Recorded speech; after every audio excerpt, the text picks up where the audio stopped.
I was 23 years old when I stood at an altar and promised my life to a woman I barely knew. And by 26, I was sitting in a sterile lawyer's office, watching her sign away our future with the same pen she used to write letters to her ex-boyfriend. How do you tell the girl of your dreams that you're not just a guy with a past, but a guy with a legal document proving your greatest failure? Everything right now is perfect. The laughs, the chemistry, the way she looks at me like I'm the only person in the room. But there's a secret burning a hole in my chest. And I know that if I don't tell her the truth soon, I might lose her forever. Or worse, she'll find out the truth from someone else, and I'll be right back where I started, alone, broken, and wondering where it all went wrong. You ever have one of those moments where you look at your life and realize you're living a script someone else wrote for you? That was me at 22. I had just come out of a brutal breakup, the kind that leaves you hollowed out, questioning every decision you've ever made. I was a mess, honestly. I was living on the East Coast, trying to build a career, but my heart was somewhere in the gutter. And that's when the fix started. In my culture, when a young South Asian man is drifting, the family has a very specific compass they like to use. They call it stability, but most people just call it marriage. My parents, bless them, saw me struggling and did what they thought was best. They set me up. It was semi-arranged, the kind of thing that sounds like a plot from a movie to most of my white friends. But for me, it felt like a lifeline. I was desperate to stop feeling the pain of my last relationship, and I stupidly thought that if I just committed to someone new, someone vetted, the old wounds would just magically seal themselves shut. We spent 2 months getting to know each other. 2 months. Looking back, I want to shake my younger self. How can you know the person you're going to wake up next to for the next 50 years in just 60 days? But at the time, I was chasing a feeling of normalcy. I wanted to be the good son, the successful man, the guy who had it all figured out. The wedding was a blur of bright colours, heavy gold, and the smell of jasmine and expensive catering. It was a spectacle, a celebration of 2 families coming together. But even as I was standing there, I felt this strange, cold knot in the pit of my stomach. We never really meshed. That's the simplest way to put it. We were like 2 puzzle pieces from completely different boxes trying to force ourselves together until the edges started to fray and tear. We lived together for 3 years, and they were the loneliest years of my life. We were roommates who shared a bed and a last name, but we didn't share a soul. Then came the day that changed everything. You know that cliché about the husband coming home early? It happened. I walked into our apartment and found her with her ex-boyfriend, the guy from before we even met. It turns out, I wasn't the only one who had used our marriage as a band-aid for an old wound. The divorce was finalised last year. I was 26, sitting in a courtroom, feeling like my life was essentially over before it had even truly begun. I took a year off after that. I had to. I was a ghost of a person. I hit the gym, I threw myself into my work, and I rebuilt myself from the floor up. I learned how to be happy being alone, which is something I think everyone needs to do before they can be happy with someone else. By the start of 2026, I felt like a brand new man. I was 27, I was fit, I was confident, and for the first time in years, I was actually excited to see what the world had for me. I dipped my toes back into the dating pool, and it was an experience. The first girl I dated lasted 3 weeks. She was great, but the spark just wasn't there. The second girl was the same story. Another 3 weeks of surface-level small talk before we both realised we were just passing the time. But then I met Maya. Maya is 24, she's white, and she is unlike anyone I've ever met. She's got this laugh that makes you feel like you've just told the funniest joke in the history of the world. She's smart. She's got a personality that actually challenges me. And she passes every single one of those red flag tests I'd built up in my head over the years. We've been seeing each other for over a month now, and it's going incredibly well. I've met her friends. We've stayed up until 3 a.m. talking about everything from our favourite childhood movies to our deepest fears. Well, almost everything. Every time I'm with her, I feel this incredible weight lifting off my shoulders. She makes me feel light. She makes me feel like the guy I was supposed to be before the marriage, before the divorce, before the betrayal. But there's a catch. She doesn't know. She thinks I'm just a 27-year-old guy who's been single for a while, focusing on his career. She has no idea that I've already been a husband. She has no idea that I've already stood before hundreds of people and promised forever to someone else. And the more I fall for her, the more terrified I get. How do you bring that up? Hey, I really like you, and by the way, I have a divorce decree in my top drawer. I'm terrified that to a 24-year-old girl, being a divorced guy is the ultimate red flag. She'll think I have baggage. She'll think I'm damaged goods, or that I'm prone to making impulsive, life-altering mistakes. And then there's the cultural gap. How do I explain a semi-arranged marriage to someone who grew up with the Western idea of dating and romance?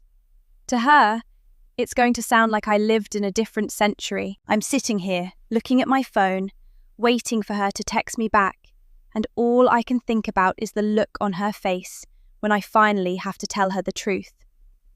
I don't want to lie to her, but I'm so scared that the truth is the one thing that will drive her away. I feel like I'm walking on a tightrope, and the wind is starting to pick up. The following Friday, I found myself sitting across from Maya at this small, dimly lit tapas place in the city.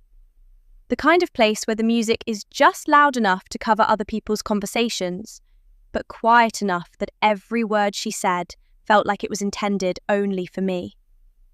She looked incredible. Just a simple black dress, her hair down, and that effortless confidence that always makes me feel like I need to step up my game. We were laughing about something stupid, probably a story she told about her golden retriever's latest disaster. And for a second, I actually forgot. I forgot about the paperwork. I forgot about the wedding photos I deleted from my cloud storage.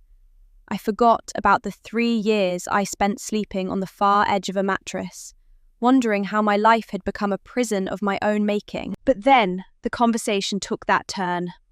You know the one. We'd been seeing each other for over a month, and we were past the "what's your favourite colour" phase. We were drifting into the "who are you, really" phase. Maya leaned in, her eyes reflecting the candlelight, and said, "You know, it's crazy. My friends were asking about you the other night. They're all convinced you're too good to be true. They keep asking me, 'What's the catch?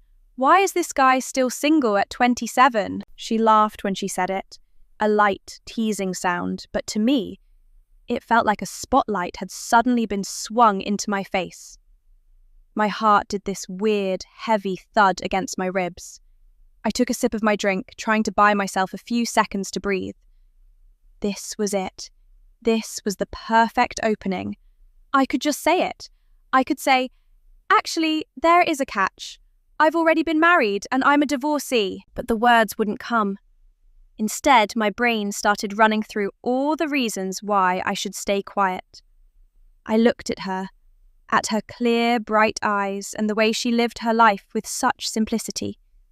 She grew up in a suburb where people dated for years, got engaged, bought a house, and then, maybe, after a decade of knowing each other, got married. How could she possibly understand the world I came from? In my world, or at least the one my parents tried to build for me, marriage isn't just about 2 people. It's about 2 families. It's about logistics. It's about finding someone who checks enough boxes on a spreadsheet and hoping that love grows like a weed in the cracks of the foundation. I wanted to explain to her that at 22, I was a different person. I was a boy trying to please everyone but himself. I wanted to tell her that I wasn't some guy who treated marriage lightly, but a guy who took it so seriously that he stayed 3 years in a dead relationship just to avoid the shame of failing his community. But how do you say all of that between bites of patatas bravas? I guess I was just waiting for someone who didn't bore me to death, I finally said, flashing a grin that felt entirely fake on the inside. Maya laughed and reached across the table, squeezing my hand. Well, I'm glad you waited, she whispered. That squeeze felt like a brand. I felt like a fraud.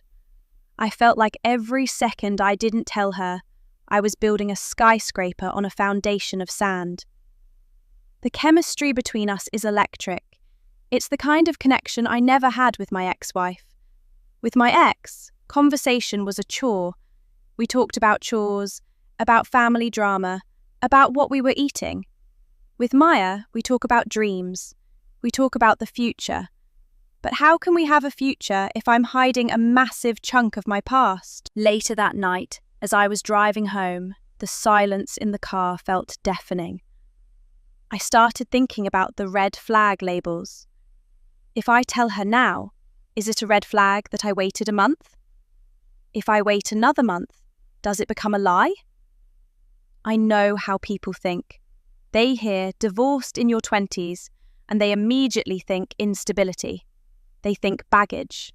They think he's going to compare me to her. But the truth is, I don't compare Maya to my ex. There is no comparison. My marriage was a duty. This, whatever this is with Maya, is a choice.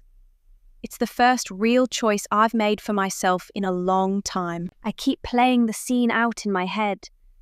I imagine us sitting on her couch, the TV muted, and me just dropping the bomb. I see her face changing, the smile fading, the confusion setting in. I see her asking the questions I'm not sure I'm ready to answer. Why didn't you tell me sooner? Do you still talk to her? Is there some part of you that's still tied to that life? And the hardest part to explain would be the semi-arranged aspect.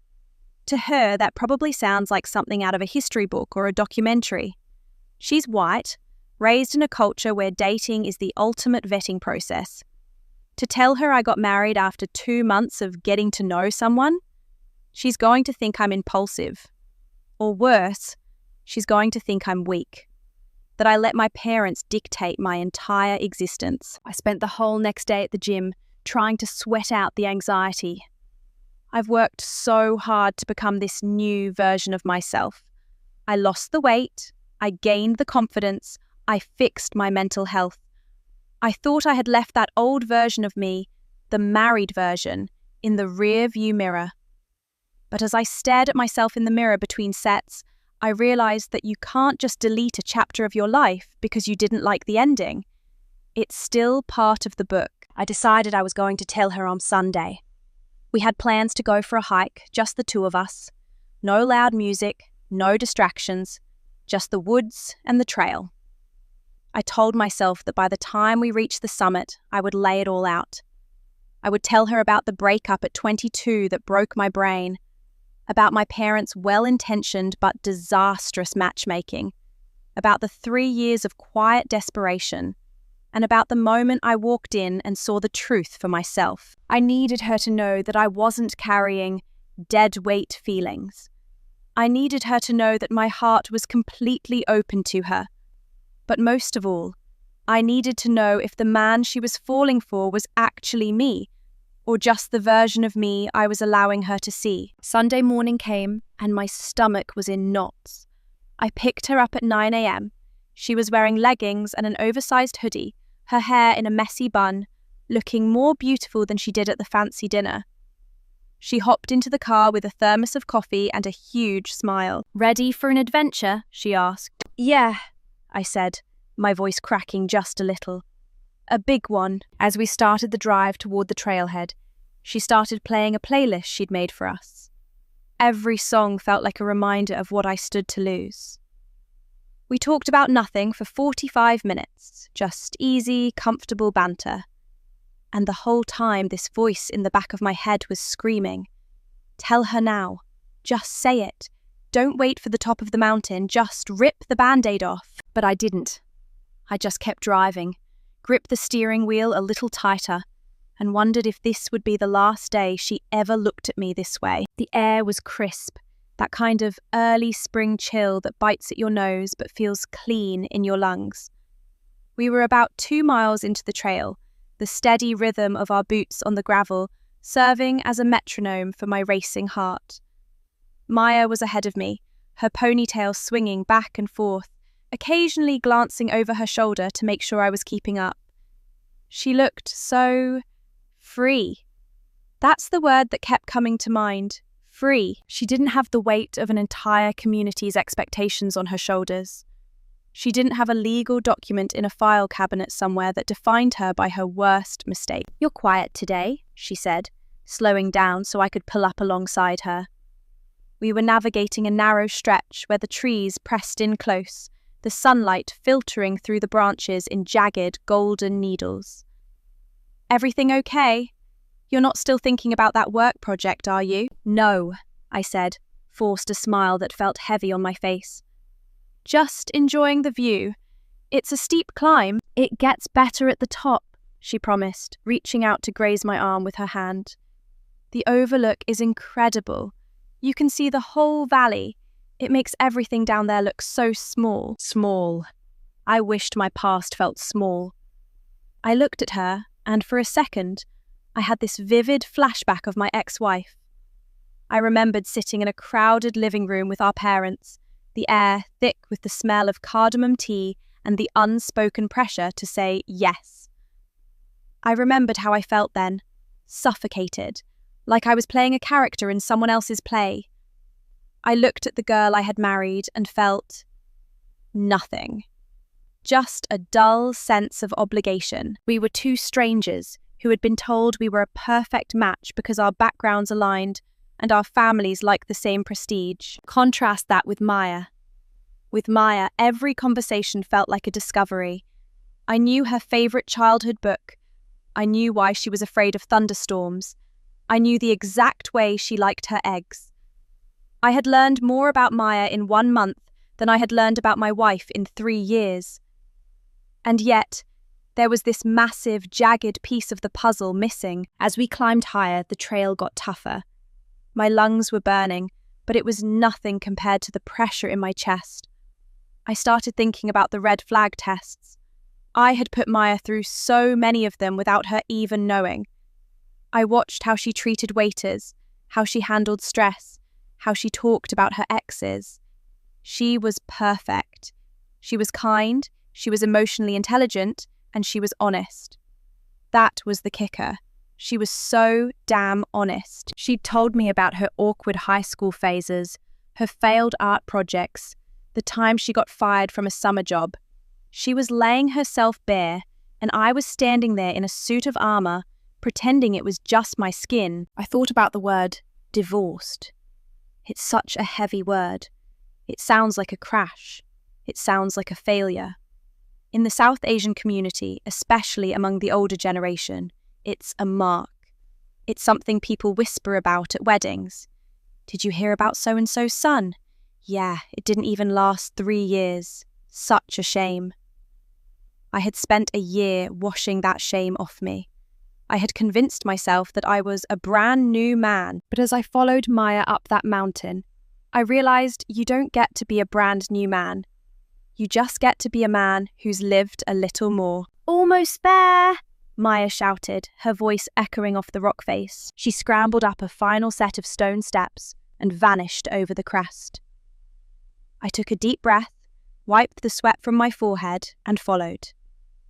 When I stepped onto the flat, rocky plateau of the summit, the world opened up. The valley was a patchwork of greens and browns, the river a silver thread winding through the center.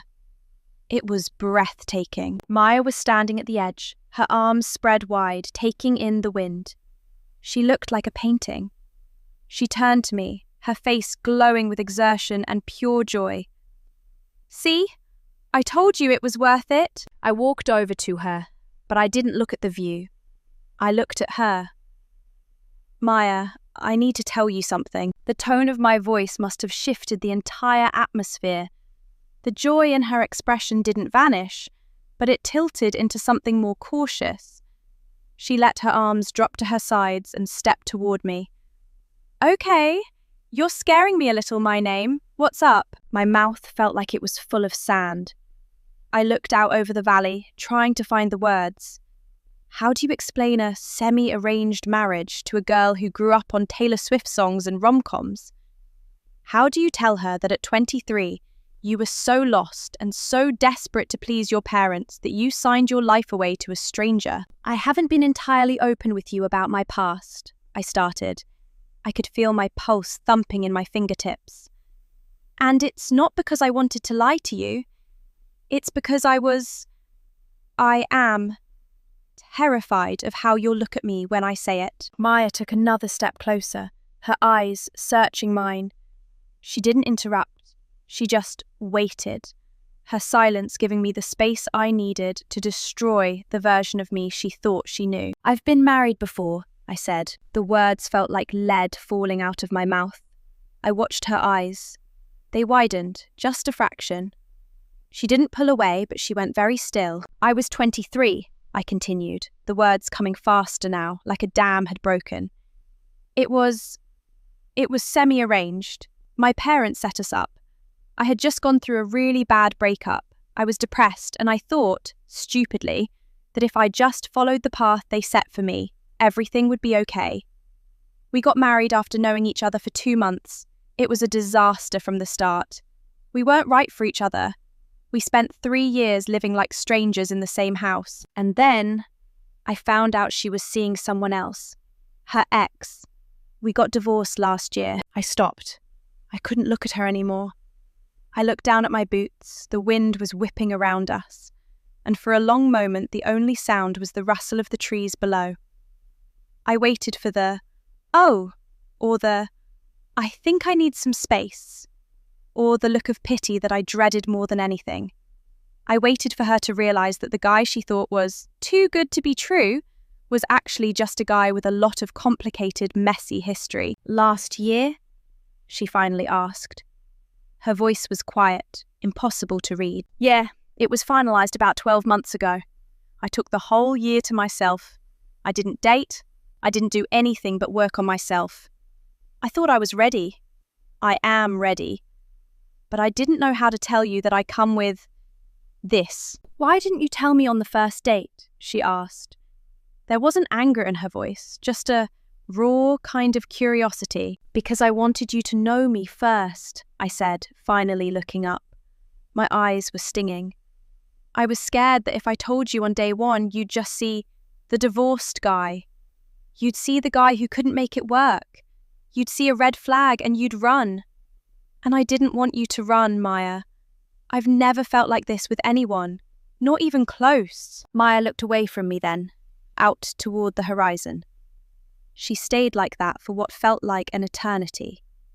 I felt the cold realization sinking in that I had waited too long, that the missing honesty was a bigger crime than the divorce itself. I had built this beautiful thing with her, and I had just set a match to the foundation. The silence on that mountain peak felt heavy enough to crush the air right out of my lungs. Maya didn't move. She just stood there, her back to me, staring at the horizon where the sky met the jagged line of the trees. I wanted to reach out and touch her shoulder, to pull her back toward me, but I felt like I'd lost the right to do that the second the word divorce left my mouth. When she finally turned around, her eyes weren't angry. They were just searching, like she was looking at a puzzle and realized she'd been trying to fit the wrong piece in the center the whole time. 23, she whispered, more to herself than to me. You were 23 when you got married. I was a junior in college then. I was worrying about midterms and who was going to the formal, and you were signing a marriage license. I was a kid, Maya, I said, my voice sounding desperate even to my own ears. I know how it sounds. To you, it sounds like some extreme, impulsive decision. But in my world, in my family, it felt like the only logical step. I was hurting, I was lost, and my parents offered me a map. They said, "Here is a good girl from a good family. This will fix everything." And I believed them. I wanted to believe them so badly. "It's not the divorce that's the problem, my name," she said, and her voice finally had a bit of a sting to it. She crossed her arms over her chest, stepping back toward the center of the plateau, away from the edge. "People get divorced. My aunt is divorced. My best friend's parents are divorced. It's not some dark mark of shame for me. But you let me sit across from you for a month. You let me tell you about my first heartbreak, about my family, about every stupid mistake I've ever made. And you just sat there and watched me." "I wasn't watching you," I argued, stepping toward her. "I was falling for you. And every day I fell harder, the secret felt bigger. I started thinking, if I tell her now, it'll ruin this perfect moment. If I tell her tomorrow, maybe she'll understand better. I was a coward, Maya. I know that. I was so scared that the divorced guy label would be all you saw." Maya sighed, a long, shaky breath that seemed to deflate her whole posture. She sat down on a flat rock, looking exhausted. "You think so little of me. You thought I was so shallow that I'd hear a word like divorce and just cancel you? After everything we've talked about, after how much we've connected." That hit me harder than any shout would have. I realized then that my insecurity hadn't just been about my past. It had been an insult to her character. I had treated her like someone who wouldn't be able to handle the complexity of a real human being. I had categorized her as the white girl who wouldn't understand, instead of the woman I supposedly cared about. "I'm sorry," I said, and I meant it more than anything I've said in years. I walked over and sat on the ground near her, though I kept a respectful distance. "I didn't give you enough credit. I was projecting my own shame onto you. In my community, divorce is a failure. It's a stain on the family. My parents still don't really talk about it. They treat it like a death in the family that we're all supposed to just move past and never mention. I guess I brought that baggage into this." Maya looked at me then, her expression softening just a fraction. "And the ex-boyfriend? You said you caught her?" I nodded, the memory flashing back for a split second, the sound of the key in the lock, the quiet voices from the bedroom, the sudden, violent clarity that my entire life was a lie. Yeah, it was the best thing she could have done for me, honestly. It gave me the permission I needed to leave. I would have stayed forever out of duty if she hadn't broken the contract first. That year I took off, that was me learning how to breathe again. I went to therapy. I worked out until I couldn't feel my arms. I rebuilt my life so I could be the person standing here today. "But the person standing here today is still that guy," Maya said gently. "You don't get to just cut him out of the story. He's the one who learned the hard way. He's the one who knows what he wants now." We sat in silence for a long time after that. The wind had picked up, and I could tell she was cold. But she didn't move to leave. She was processing. I felt like I was on trial, waiting for a jury to come back with a verdict that would decide the rest of my life. I looked at the valley below, thinking about how easy it would be for her to just say, "I can't do this," and walk back down that trail. And if she did, I wouldn't even be able to blame her. "I need some time," she finally said. She stood up, brushing the dirt off her leggings. She didn't look at me. "I'm not saying it's over. I'm just saying you held back a massive part of your life from me while I was being completely open. I need to figure out if I can trust that there isn't anything else you're waiting to tell me at the right time." The hike down was the longest 2 miles of my life. We didn't talk. The easy banter, the laughter, the music, it was all gone, replaced by the rhythmic thud, thud, thud of our boots and the heavy tension between us. When we got back to the car, she looked out the window the whole way home. I felt like a stranger driving her, even though just 4 hours ago I'd felt like her partner. When I dropped her off at her apartment, she lingered for a second with her hand on the door handle. "I really did like the hike," she said, her voice small. "And I meant what I said. I'm glad you waited for me. I just wish you'd trusted me more. She hopped out and walked into her building without looking back. I drove home in total silence. No radio, no podcasts. Just the hum of the tires on the asphalt. I walked into my apartment, the place I'd worked so hard to make feel like a bachelor pad, a fresh start, and it felt empty. For the first time in a year, the gym didn't feel like an escape, and my progress didn't feel like enough. I realized that being a brand new man didn't mean anything if I was still haunted by the shadows of the old one. That night, I didn't sleep. I kept checking my phone, hoping for a text that said, "I'm over it, come over." But the screen stayed dark. I started spiraling. I thought about the other girls I'd dated. I thought about how much easier it would have been to just date someone from my own background who got it. Someone who wouldn't need an explanation for why I got married at 23. But then I thought about Maya's laugh. I thought about how she challenged me. I thought about the way she looked at the summit.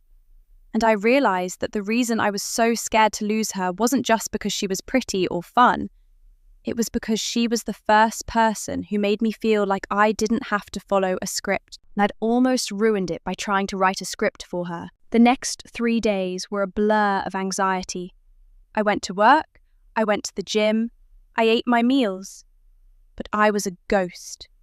I didn't want to text her and seem desperate, but I didn't want to stay silent and seem like I didn't care. I was stuck in this agonizing limbo. On Tuesday night, I finally cracked. I sat down and started writing a text, then deleted it. I tried again, deleted it. How do you tell someone that your silence wasn't about a lack of trust in them, but a total lack of trust in yourself? Wednesday morning felt like waking up in a house where all the clocks had stopped. The routine that usually anchored me, the pre-dawn workout, the meticulously prepped breakfast, the organized desk at work. It all felt like a performance for an audience that had already left the theatre. I sat at my computer, staring at a spreadsheet, but all I could see was the way Maya's expression had shifted on that mountain. It wasn't just disappointment, it was a loss of wonder. Before that conversation, she looked at me like I was a mystery she was excited to solve. Afterward, she looked at me like I was a problem she wasn't sure she wanted to fix. I realized then that my brand new man persona was a bit of a lie. I had spent the last year building a fortress. I built it out of muscle from the gym, out of career success, and out of a polished, easygoing personality. I thought that if the fortress was strong enough, no one would ever see the wreckage left inside. But by hiding my past from Maya, I hadn't protected her. I just locked her out. Around 2 p.m, I finally put my phone down on my desk, took a deep breath, and typed out a message. No games, no checking in, just the raw truth. Maya, I've spent the last 3 days realizing that I was so busy trying to be the perfect version of myself for you that I forgot to just be a real person. I hid my past because I was ashamed of it, not because I didn't trust you. I was projecting my own baggage onto you, and that wasn't fair. I'd love to talk, but I understand if you need more time. Just know that I'm not hiding anything else. That guy on the mountain, the one who was terrified of losing you, that's the real me. I hit send and immediately turned the phone face down. My heart was thumping so hard I could feel it in my throat. 10 minutes passed, 20, an hour. I went back to work, or tried to, but every vibration of my phone made my stomach do a backflip.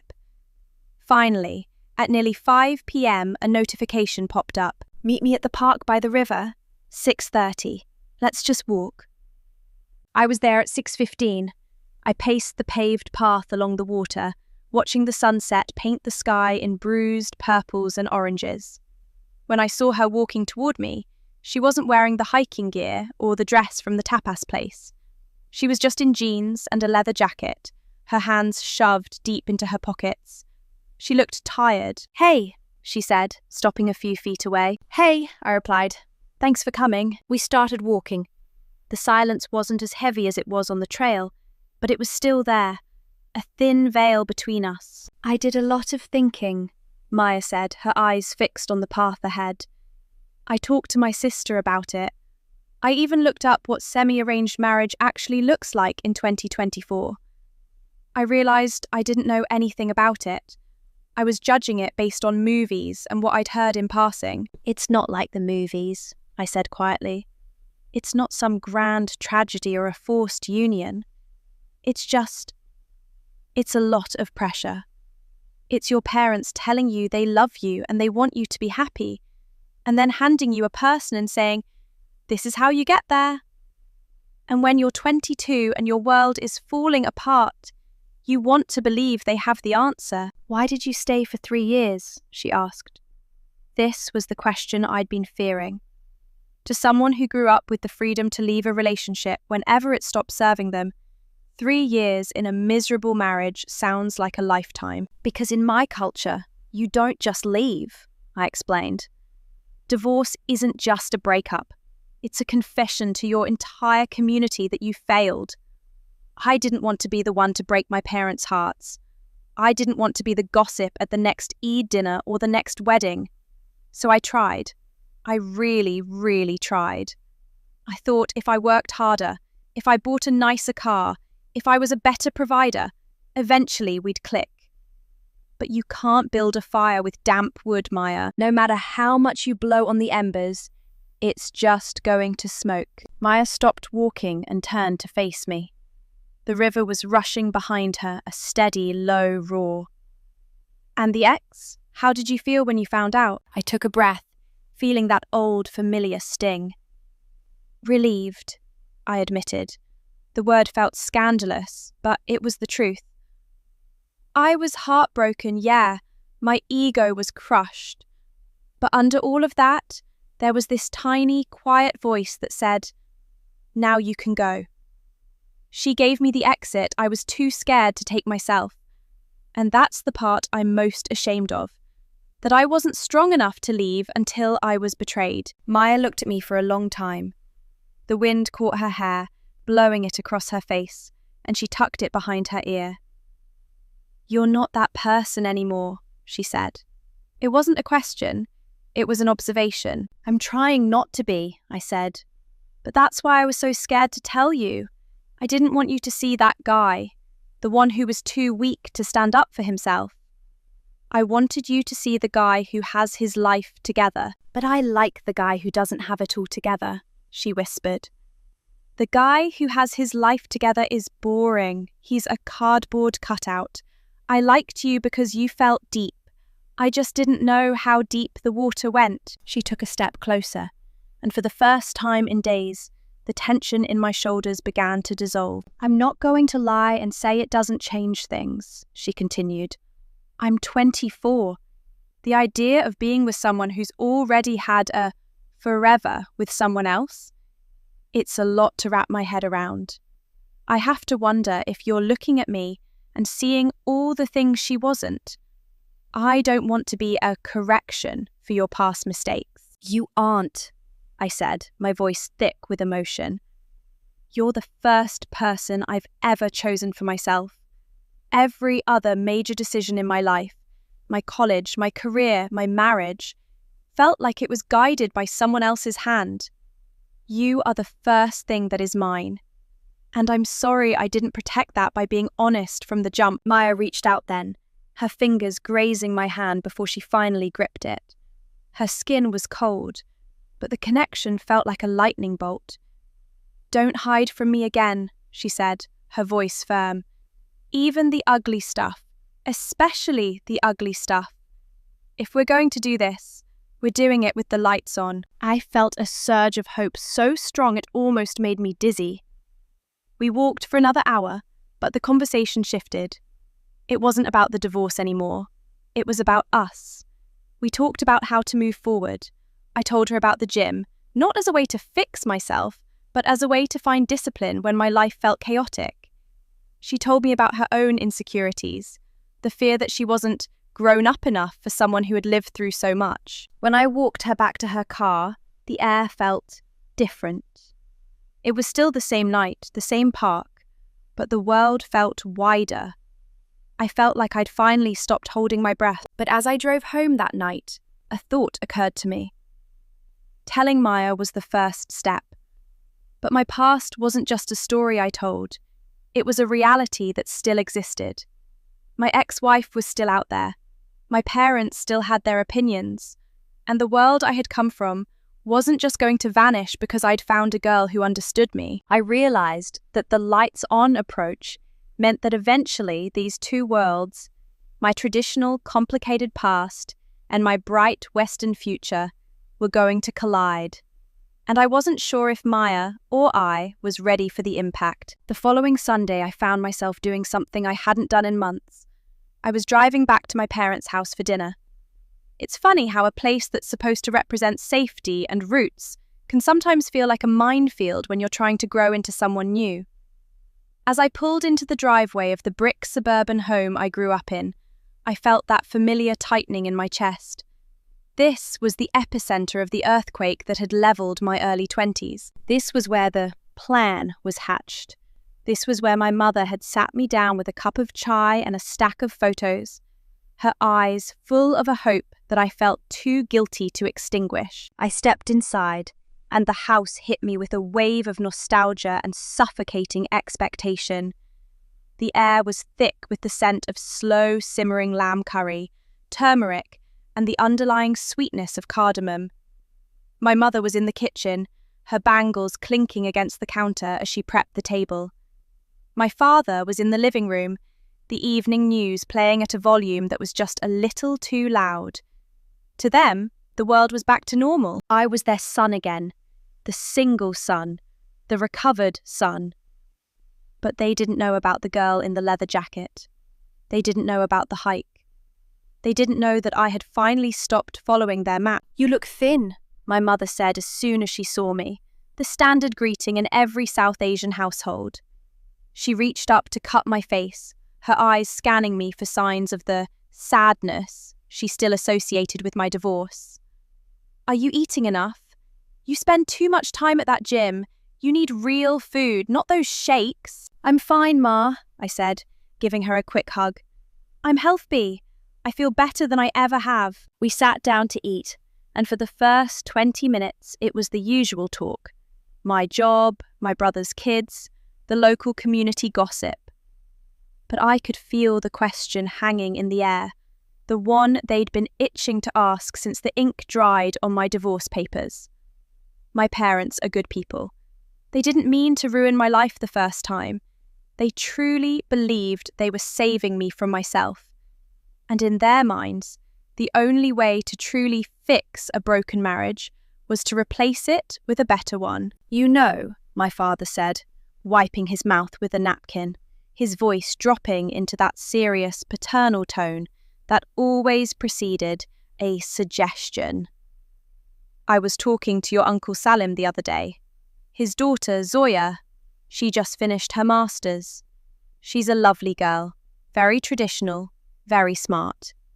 They're looking for someone stable." I felt the air leave the room. It was happening again. The cycle was trying to restart itself, like a computer program that crashes but keeps trying to reboot into the same error screen.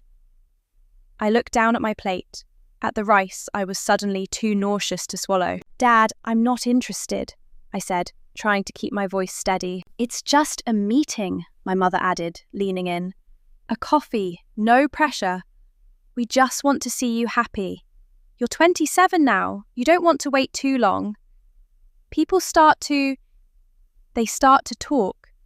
They wonder why a handsome boy like you is still alone." "I'm not alone," I blurted out. The silence that followed was absolute. Even the news anchor on the TV seemed to go quiet for a second. My mother's hand froze halfway to her water glass. My father leaned back in his chair, his eyebrows furrowing. "What do you mean?" he asked. "You're seeing someone? Who is she? Is she from the community? Why haven't you said anything?" I realized in that moment that I was facing the second half of my honesty test. I had been honest with Maya about my past, but now I had to be honest with my past about Maya. And in some ways, this felt even more dangerous. Maya was white. She wasn't from the community. She didn't speak the language. She didn't know the traditions. And she certainly wouldn't fit into the spreadsheet my parents had in their heads. "Her name is Maya," I said, my heart hammering against my ribs. "We've been seeing each other for a little over a month. She's incredible. She's smart, she's funny, and she makes me feel like I can finally be myself." My mother's face didn't break into a smile. It tightened. "Maya? That's a Western name. Is she American?" "She's American, Ma, like me. I was born here, remember?" "You know what I mean," she said, her voice dropping into a whisper as if the walls might hear. "Does she understand our life? Does she understand what it means to be part of a family like ours? Does she know about your history?" "She knows everything," I said firmly. "I told her everything, and she's the only person I want to be with right now. So please, no more meetings. No more Uncle Salim. I'm done with that part of my life." The rest of the dinner was a disaster. My mother went into a quiet, martyr-like silence, and my father suddenly found the news very interesting again. I left an hour earlier than I planned, the weight of their disappointment trailing behind me like a heavy shadow. As I drove back toward the city, I felt a strange mix of exhilaration and terror. I had finally stood up to the script. I had finally chosen my own path, but I knew that by doing so, I had just made the stakes for my relationship with Maya 10 times higher. If things with Maya didn't work out, I wouldn't just be losing a girl I liked. I'd be proving my parents right. I'd be the guy who threw away his culture and his family's wishes for a fling that went nowhere. I'd be the failure they always feared I was. I pulled over into a gas station parking lot and called Maya. She picked up on the second ring. "Hey," she said, her voice warm and familiar. "How was the family dinner? Did you survive the lamb curry?" "I survived the curry," I said, leaning my head back against the headrest. "But I think I just started a war." "What happened?" "I told them about you," I said. "I told them I wasn't going to meet the traditional girls they had lined up. I told them I was with you." There was a pause on the other end of the line. And I don't think they're going to be inviting us over for tea anytime soon," I admitted. "Maya, I know this is a lot.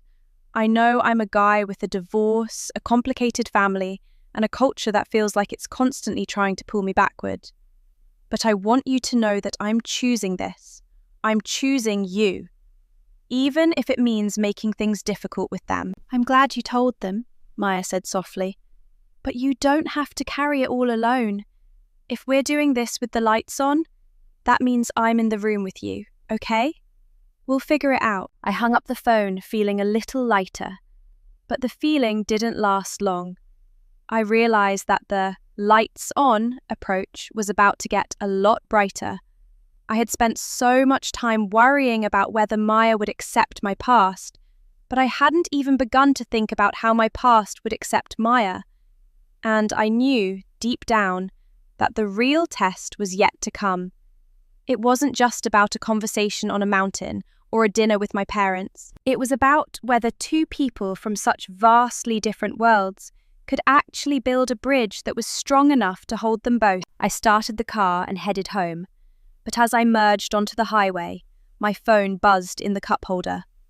I glanced down, expecting a text from Maya. It wasn't Maya. It was a message from an unknown number. My heart stopped when I read the first few words. "Hey, it's been a while. I heard you're back in the city. We need to talk about the apartment deposit. The lawyer said you still have the paperwork." It was her, my ex-wife. After a year of silence, a year of rebuilding, the ghost had finally decided to speak, and she couldn't have picked a worse time to haunt me. I stared at my phone screen for what felt like an hour, the blue light burning into my retinas. Her name wasn't saved in my contacts anymore. I deleted it the day the judge signed the final decree, but I knew those 10 digits by heart. They were etched into my brain like a scar. Seeing that unknown number pop up with that specific area code felt like a physical blow to the stomach. The apartment deposit. It was such a mundane, bureaucratic reason to reach out, We had lived in that 2-bedroom place in Northern Virginia for 3 years. 3 years of silence, 3 years of performative happiness for our parents, and finally, 3 years that ended with me standing in the kitchen, watching her pack a suitcase while she cried. Not because she was sorry she hurt me, but because she was sorry she got caught. I didn't reply. I couldn't. My hands were shaking too hard. I felt like the brand new man I'd built over the last 12 months was made of glass, and one text from a ghost had just shattered him into 1,000 pieces. I was supposed to be over this. I was supposed to be the guy who hit the gym, found his confidence, and moved on. But there I was, parked in a dimly lit garage, feeling like that 26-year-old kid whose world had just collapsed all over again. The worst part? I'd just promised Maya the lights are on. I drove home in a daze. My apartment, which usually felt like a sanctuary of my own making, suddenly felt like a cage. Every corner reminded me of the things I'd tried to leave behind. I sat on my sofa, the silence of the room amplified by the ringing in my ears. I knew what I had to do, but I hated it. I had to tell Maya. If I didn't tell her, and she somehow found out, or if this turned into a series of texts that I hid, I was no better than my ex. I would be a liar. I would be the person keeping secrets for the good of the relationship. And I knew where that road led. It led to a courtroom and a pile of legal fees. I called her. It was late, almost 11 p.m. "Hey," she answered, her voice sleepy and warm. "Everything okay? You sound different." "Maya, I promised I wouldn't hide anything from you," I said, my voice cracking. "I just got a text. From her. From my ex-wife." I heard her shift in bed, the rustle of sheets sharp through the speaker. The sleepiness vanished from her voice instantly. "What? Why? What did she want?" "Something about the old apartment deposit, paperwork. It's been a year, Maya. A year of nothing. And then she just shows up in my notifications like she never left." "Are you okay?" Maya asked. She didn't sound jealous. She didn't sound suspicious. She sounded concerned for me. That was the difference. In my marriage, every conflict was a battle of egos. With Maya, it felt like we were on the same team. "I don't know," I admitted. "I feel like I'm vibrating. I worked so hard to put that version of my life in a box and bury it. And now the box is open." "Do you have to meet her?" "No, I don't think so. It's probably just a signature or a bank transfer. But the fact that she reached out, it makes it all feel so real again. The divorce, the semi-arranged mess, the failure. I was finally starting to feel like just a normal guy dating a girl he really likes. Now I'm the divorced guy again. "No," Maya said, her voice firm. "You're the guy who is being honest with me right now. That's the guy I care about. Don't let her take that away from you. Handle the paperwork, do what you have to do, but don't let her back into your head." The next morning, I responded to the text. I kept it professional, cold, and brief. "I'll check my files. If there's a deposit due, I'll handle it through the lawyers. Don't contact me directly again." I thought that would be the end of it. I thought I'd set a boundary. But 3 hours later, my phone buzzed again. "Please, I don't want to involve the lawyers again. It's too expensive, and my parents are already on my back about the money. I just need 10 minutes of your time to go over the final statement from the landlord. I'm staying at my sister's place near your office. Can we just meet for a coffee, please? For old time's sake." For old time's sake. The audacity of those words made my blood boil. The old times were a nightmare of loneliness and betrayal. What did she want? Did she really care about a couple of $1,000s? Or was she struggling with the fallout of her choices just like I was? In our community, she'd taken a hit too. She was the woman who cheated on her husband. She was the one who broke the contract. I knew her life hadn't been easy since the split, but that wasn't my burden to carry. I told Maya about the second text immediately. We were meeting for lunch at a little sandwich shop near her work. I showed her the screen. "She wants to meet," I said, watching Maya's face. Maya looked at the text, then looked at me. Do you want to meet her? Part of me does, I confessed, and it felt like a betrayal just saying it. Not because I miss her, God, no, but because I never got to say everything I wanted to say. When it all went down, I was in shock. I was just trying to survive. I never really told her how much she ruined my trust in people. I never got that movie moment where I told her off. Closure is a myth, Maya said gently, reaching across the table to take my hand. You think you'll go there, say your piece, and feel better. But people like that, they don't give you what you need. They just give you more reasons to be upset. I know. But if I don't go, she's going to keep texting. She's going to keep being this ghost in my machine. Maybe if I just see her one last time in a public place and give her the papers, the ghost finally stays dead. Maya was quiet for a long time. She was chewing her lip, thinking. I could see the conflict in her eyes. She wanted to be the cool, supportive girlfriend, but she was also human.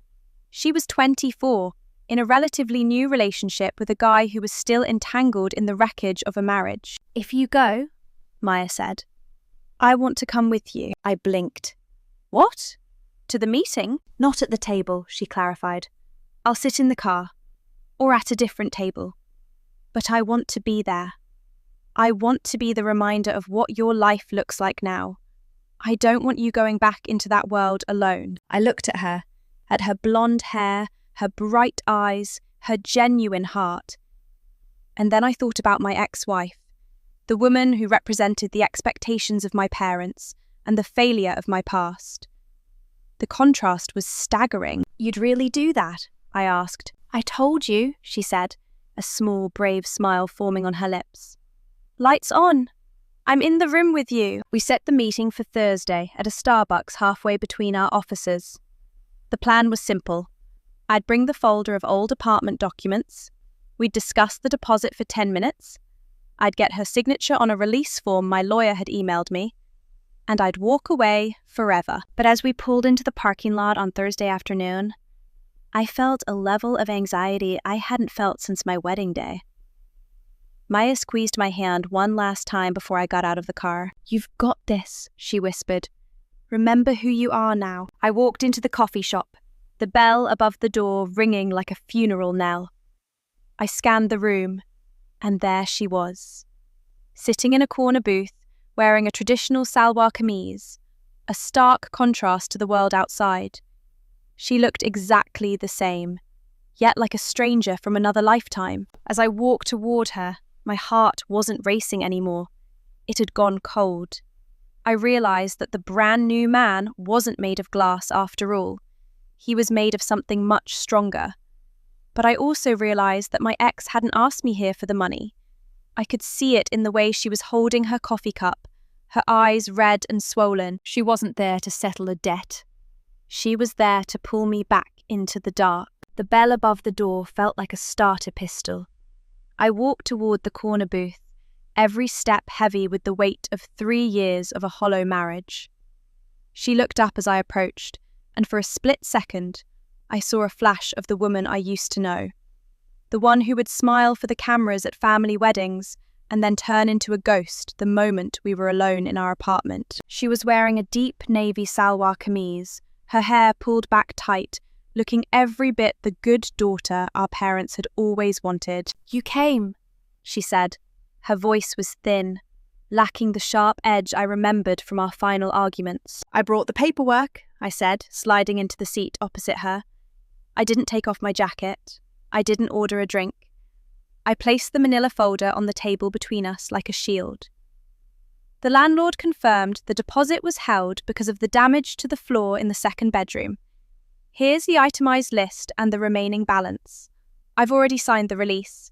You just need to sign here, and the bank will wire your half. She didn't even look at the folder.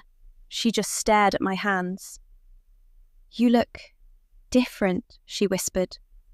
Healthy. Stronger. A lot changes in a year, I said, my voice as flat as I could make it.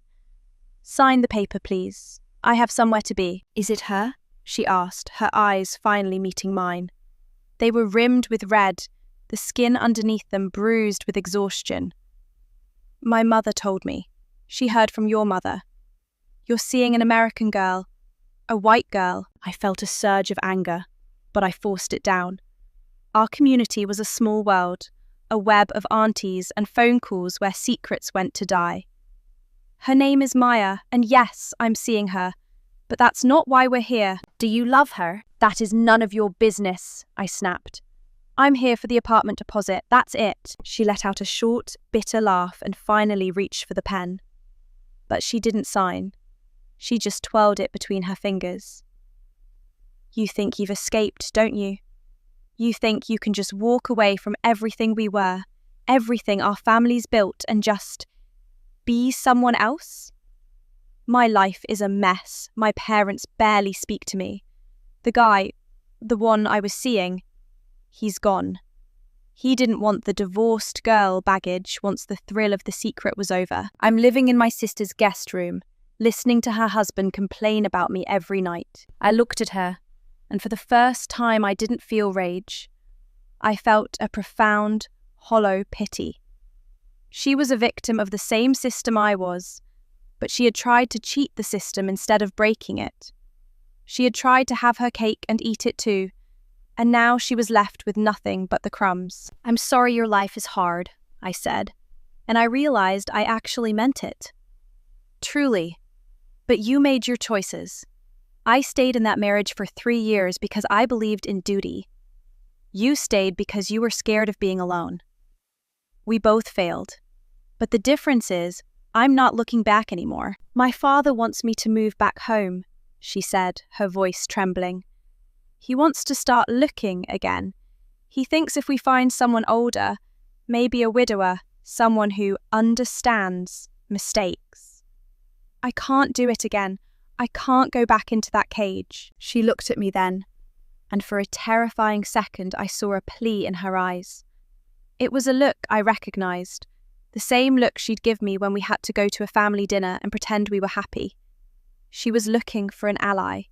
She was looking for the man who used to carry her secrets. I can't help you, I said firmly. I'm not your husband anymore. I'm not the guy who fixes things for you so the neighbors don't talk.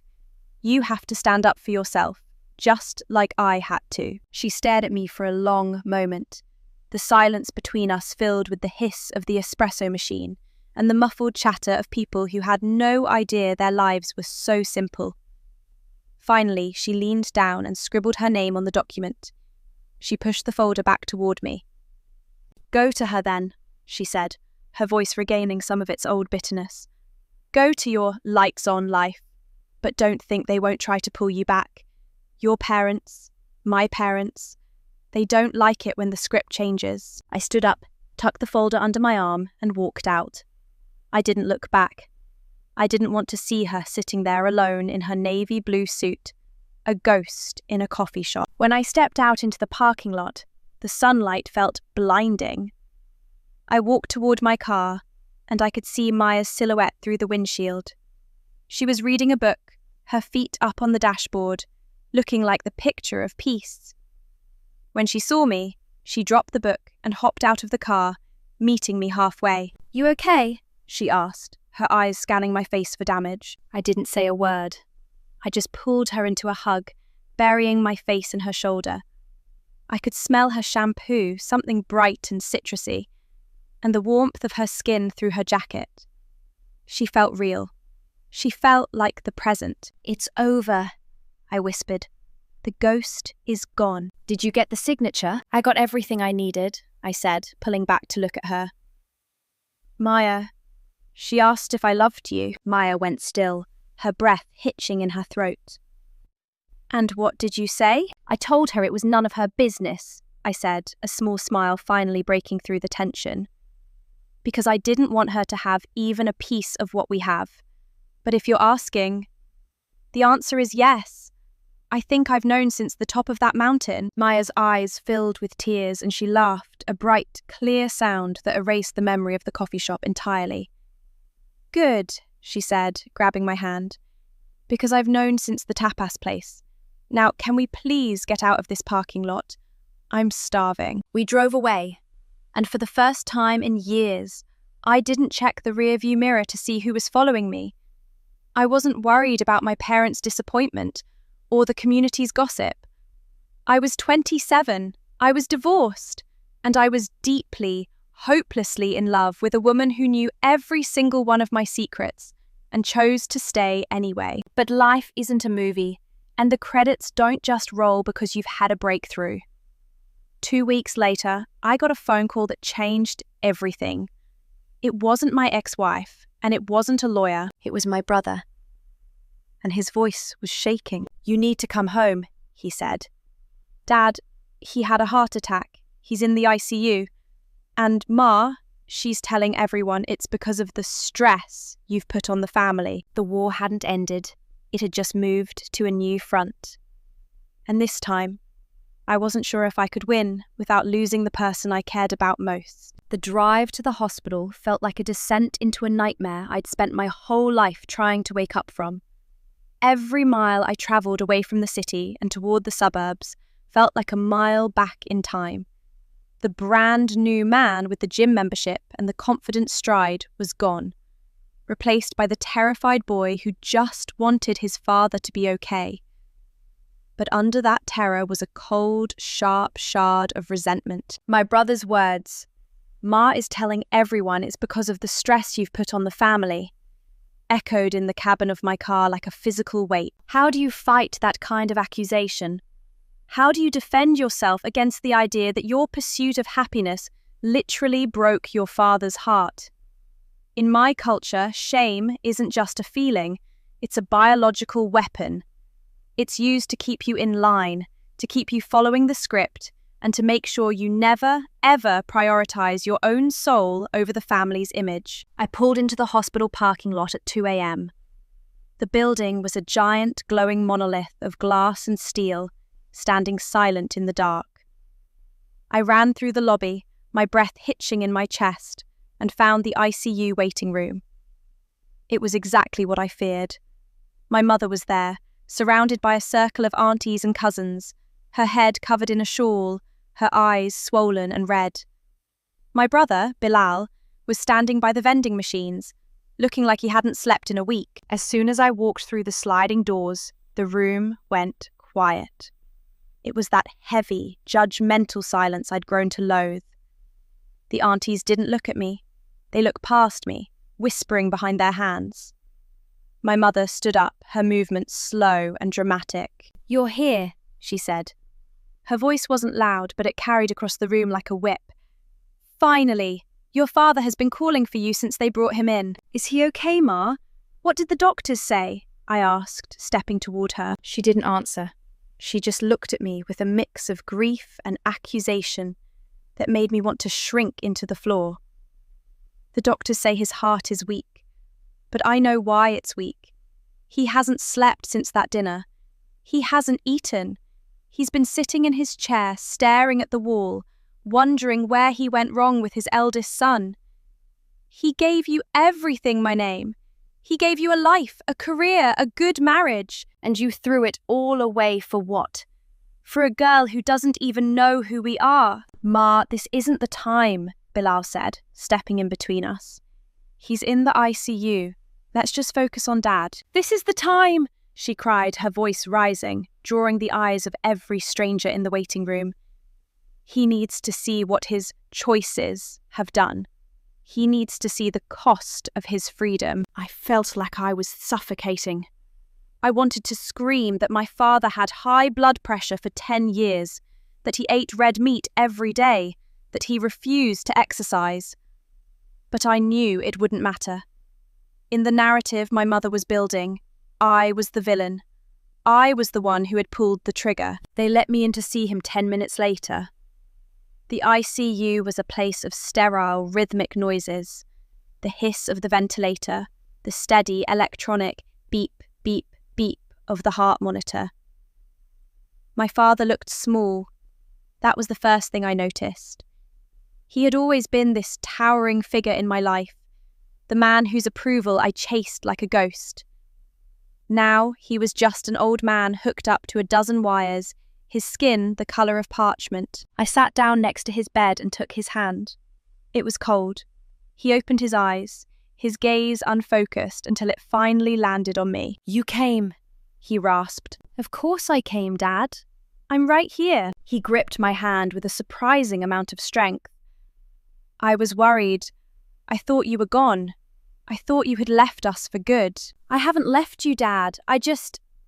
I'm trying to build my own life, that's all." He closed his eyes, a long, shaky breath rattling in his chest.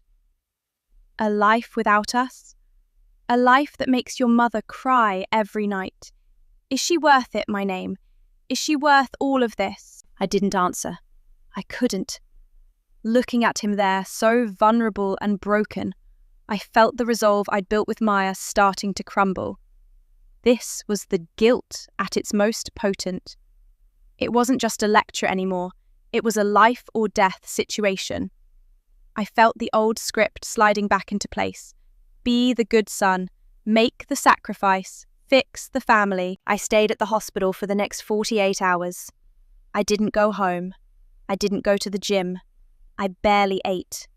I sat in that waiting room, enduring the silent treatment from my mother and the pitying looks from my relatives. I felt like a prisoner returning to his cell. I hadn't called Maya. I'd sent her a few brief texts. "Dad's in the hospital. Heart attack. I'm here. Busy." But I couldn't bring myself to talk to her. Every time I thought about her, I felt a wave of shame. Not because of who she was, but because of what her existence was doing to my family. I was starting to see her through my mother's eyes, as an outsider, a disruption, a red flag. On the third night, my phone buzzed in my pocket. It was Maya. I stepped out into the stairwell to answer it. "Hey," she said. Her voice was a lifeline, but it felt like it was coming from another planet. "I've been so worried. How is he? How are you?" "He's stable," I said, my voice sounding flat and exhausted. "But it's bad, Maya. My mum, she's blaming me. She's telling everyone that the stress of our relationship is what caused the heart attack." "That's insane," Maya said, her voice sharp with indignation. "You know that's not true, right? You can't let them do this to you." "I know it's not logically true," I whispered, leaning my head against the cold concrete wall of the stairwell. "But it feels true when I'm here. Every time I look at him, I see the disappointment. I see the failure. I don't know if I can do this, Maya. I don't know if I can keep choosing you if it means watching my father die of a broken heart." There was a long, painful silence on the other end of the line. I could hear her breathing, slow and steady. "Are you saying you want to break up?" she finally asked. Her voice was quiet, but it had a tremor that broke my heart. "I don't know what I'm saying, I'm drowning. I feel like I'm being pulled in two different directions, and I'm going to snap." "I'm coming there," she said. "No, Maya, don't. You can't come here. My mother, the family, it would be a disaster. You're the last person they want to see right now." "I don't care what they want," she said, and now the strength was back in her voice. "I care about what you need, and right now, you need someone who isn't trying to manipulate you. I'm not going to let you sit there and be a punching bag for their guilt. I'll be there in an hour." She hung up before I could argue. I stood in the stairwell, my heart racing. I was terrified. If Maya showed up at this hospital, it would be a collision of worlds that I wasn't prepared for. It would be the lights-on approach taken to its absolute extreme. I walked back into the waiting room, my eyes scanning the faces of my relatives. I looked at my mother, who was currently holding court with two of her sisters, and I realized that Maya was right. They were using my father's illness as a cage. They were weaponizing a tragedy to get me back into the script. But as the minutes ticked by, I felt a new kind of fear. What if Maya was wrong? What if some things are just too broken to fix? What if you can't have both, the family you were born into and the love you chose for yourself? I stood by the window, watching the headlights of the cars in the parking lot below. I was waiting for a small silver SUV to pull in. I was waiting for the girl who had promised to be in the room with me, even when the lights were blinding. And I knew that when she walked through those doors, my life would never be the same again. The automatic sliding doors of the ICU waiting room hissed open, and for a second, time seemed to liquefy. I saw her before anyone else did.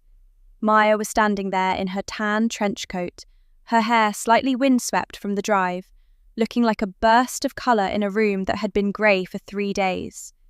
She didn't look like an intruder. She looked like a rescue party. The silence that followed her entrance was different than the one I'd been living in. This wasn't the heavy, judgmental silence of the family. It was a sharp, oxygen-deprived gasp. My mother, who had been leaning against her sister's shoulder, sat bolt upright. Her eyes narrowed, her gaze sweeping over Maya from head to toe. The aunties stopped their hushed Urdu chatter mid-sentence. I stood up, my legs feeling like lead. "Maya," I whispered. She didn't wait for me to come to her. She walked straight across the polished linoleum, ignoring the 20 pairs of eyes tracking her every move. She stopped right in front of me and took my hands. Her palms were warm, a startling contrast to the icy chill of the hospital air. "I'm here," she said, her voice clear and steady. She wasn't whispering. She wasn't hiding. "Who is this?" my mother asked. She stood up, her shawl slipping from her shoulders. She didn't look at Maya. She looked at me, her face a mask of wounded dignity. "Who is this woman coming into this place of grief? Have you no shame, my name? Your father is fighting for his life, and you bring her here?" "Ma, this is Maya," I said, my voice finally finding its strength. I didn't let go of Maya's hands. I gripped them tighter. "She's here because I need her, because she's the person I love." A collective gasp went up from the circle of aunties. One of them actually covered her mouth with her dupatta. My mother's face went pale, then flushed a deep, angry red. "Get her out," my mother hissed, stepping forward. "She doesn't belong here. This is a family matter. She is a stranger. She is the reason your father is in that bed." Maya didn't flinch. She didn't look intimidated by the wall of tradition standing in front of her. She stepped slightly ahead of me, her eyes meeting my mother's with a calm, unwavering intensity that I'd never seen before. "I'm sorry about his heart," Maya said softly, but with a firm edge. "Truly, I know how much you love him, but don't you dare blame his son for a medical emergency. Has been here for 3 days. He hasn't slept, he hasn't eaten, and he's been carrying the weight of your accusations like they're his own. That's not love. That's a hostage situation." The room went so quiet you could hear the hum of the vending machine in the hallway. My mother looked like she'd been slapped. No one, not my brother, not my father, certainly not me, had ever spoken to her like that. We were raised to endure the guilt, to absorb the blame as a form of respect. Maya was breaking the rules of a game she hadn't been invited to play. "How dare you?" my mother whispered, her voice trembling with rage. "You come into our lives, you break our traditions, you steal my son. And then you tell me how to love? You know nothing. You are a child." "I know that your son is a good man," Maya countered. "And I know that he's been trying to be good by your standards for 27 years. It almost cost him his happiness once before. I'm not going to let it cost him his sanity this time." I looked at Maya, and then I looked at my mother. It was the ultimate crossroads. On one side was the woman who gave me life, the woman whose culture and expectations had defined me, and the woman who was currently using her grief as a weapon. On the other was the woman who saw me for who I actually was, the woman who had stood on a mountain and asked me to live with the lights on. I felt the last thread of the old script snap. "She stays, Ma," I said. My voice was quiet, but it was the most certain I'd ever been. "She stays because I want her here. If you can't accept that, then I'll go with her. We can wait in the parking lot. We can wait in the cafeteria. But I'm done choosing between my family and my life. You can have both, or you can have neither. It's up to you." My mother stared at me, her eyes filling with a different kind of tear. Not the performative tears of the last few days, but the real, raw realization that she had lost the remote control. She looked at Bilal, but my brother just looked down at his shoes, his silence finally turning into a form of support for me. She sat back down, her shoulders slumped. She didn't say another word. She just turned her face away, back toward the wall. Maya and I walked over to the far corner of the waiting room. We sat in the uncomfortable plastic chairs, our shoulders touching. I leaned my head back against the wall and closed my eyes. For the first time in 3 days, I felt like I could actually breathe.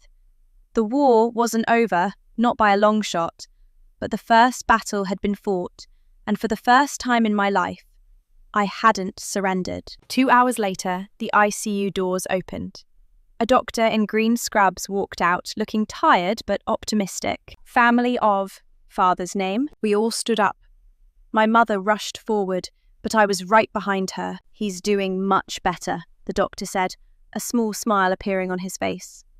The blockage was cleared, and his heart rhythm has stabilized. He's awake, and he's asking for his son. My mother looked at me, a flicker of something, maybe relief, maybe defeat passing through her eyes.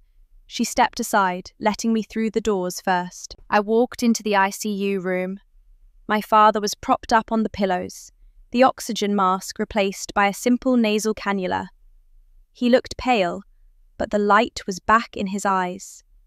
He looked at me, and then his gaze drifted to the doorway. Maya was standing in the hall, visible through the glass partition. She wasn't trying to come in, she was just there, waiting. My father looked at her for a long time. Then he looked back at me. "That's her?" he whispered. That's her, Dad. He didn't yell. He didn't lecture. He just sighed, a long, tired sound. "She has a lot of fire. I could hear her from the hall earlier. She's louder than your mother." I let out a shaky, emotional laugh. "Yeah, she is." "Good," my father said, closing his eyes. "You were always too quiet, my name. You need someone who isn't afraid of the noise. Just don't let her forget who we are entirely, okay?" I won't, Dad. I promise. I stayed with him for another hour, talking about nothing and everything. When I finally walked out of that room, I felt like a different person. I wasn't the divorced guy or the disappointing son. I was just a man who had finally learned how to stand on his own 2 feet. As Maya and I walked out of the hospital and into the cool morning air, the sun was just starting to peek over the horizon. The world was waking up, and for the first time in my life, I was excited to be a part of it. I know it's not going to be easy. My mother still has a lot of processing to do. My community will still whisper. There will be awkward holidays and difficult conversations. But as I looked at Maya, standing there in the dawn light, I knew that whatever red flags people saw in me, she saw something else. She saw a partner. She saw a future. And most importantly, she saw the truth. If you've ever felt like you're living someone else's life, or if you're terrified that your past makes you damaged goods, just remember that the only person who gets to write your script is you. Don't be afraid to turn the lights on. The truth might be messy, it might be complicated, and it might break a few hearts along the way, but it's the only way to find a love that's actually real. What would you have done in my shoes? Would you have kept the secret longer to keep the peace? Or would you have risked it all for the truth? Let me know in the comments below, and if you found this story powerful, don't forget to subscribe for more real-life stories about overcoming the odds.